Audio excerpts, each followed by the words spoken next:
안녕하세요. 초등학교 교사 김진아입니다.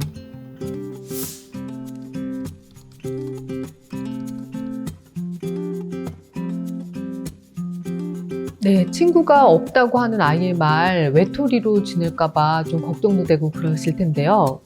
이렇게 이야기하는 친구들은 사실 실제로는 외톨이가 아닌 경우가 더 많습니다.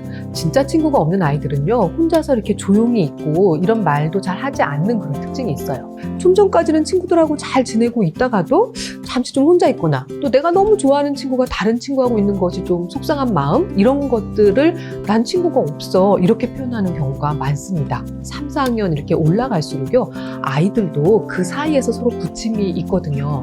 엄마가 자꾸 개입을 하게 되면 그런 기회를 줄이게 되는 거죠. 자기들끼리 좀 갈등도 겪어보고 양보도 해보고, 아니야 이번엔 내가 원하는 대로 할 거야, 좀 기싸움도 해서 이겨도 보고, 이런 기회를 많이 가져야 아이들도 건강한 친구 관계를 맺을 수 있는 그런 힘을 기르게 되는 거거든요.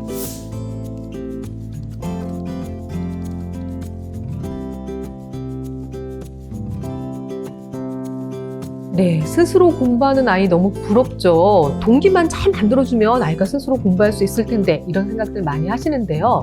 초등학교 시기는요, 아이가 스스로 동기를 가지고 공부할 수 있는 시기가 아닙니다. 초등학교 시기에 가장 좋은 것은요, 공부에 대한 어떤 자존감이 건강한 상태가 제일 좋죠.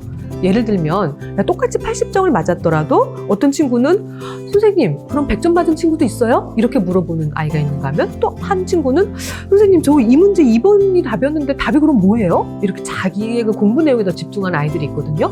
후자의 친구들이 더 공부 자존감이 높은 거죠. 지금 당장의 성적은 그렇게 중요하지 않을 수 있습니다.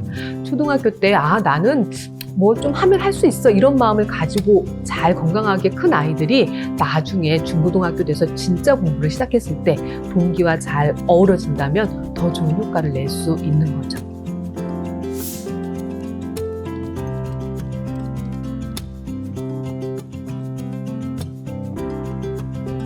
네, 코로나 시기 정말 우리 부모님들이 더 많이 힘든 시기였을 거예요. 그리고 이런 코로나 시기에 우리가 좀 학습 격차가 많이 벌어질까 봐 걱정들을 많이 하시는데요. 실제 아이들이 배움이 일어나는 과정을 보면 그게 꼭 그렇지만은 않습니다. 아이들이 배움이 일어나는 속도는 개인마다 모두 다릅니다.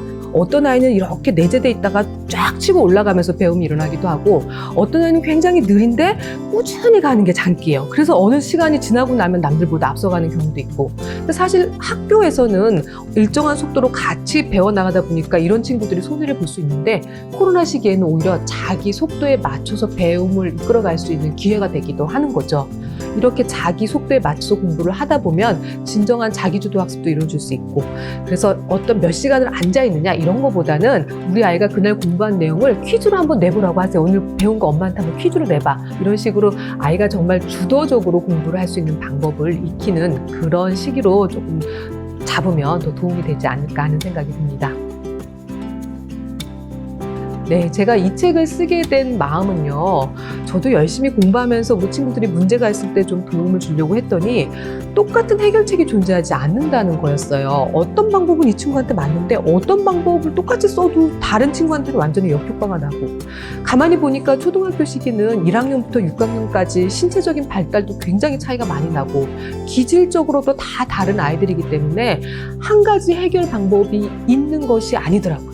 그래서 한 가지 질문에도요, 제 책 안에는 여러 가지 경우에 나눠서 또 해결책을 드리고자 노력을 했습니다. 정말 아이들에게 필요한 그런 도움이 되는 해결책, 글을 통해서 우리 친구들이 학교에서 건강한 성장의 기회를 많이 맛볼 수 있었으면, 그런 한 마음을 이 책에 담아봤습니다. 감사합니다.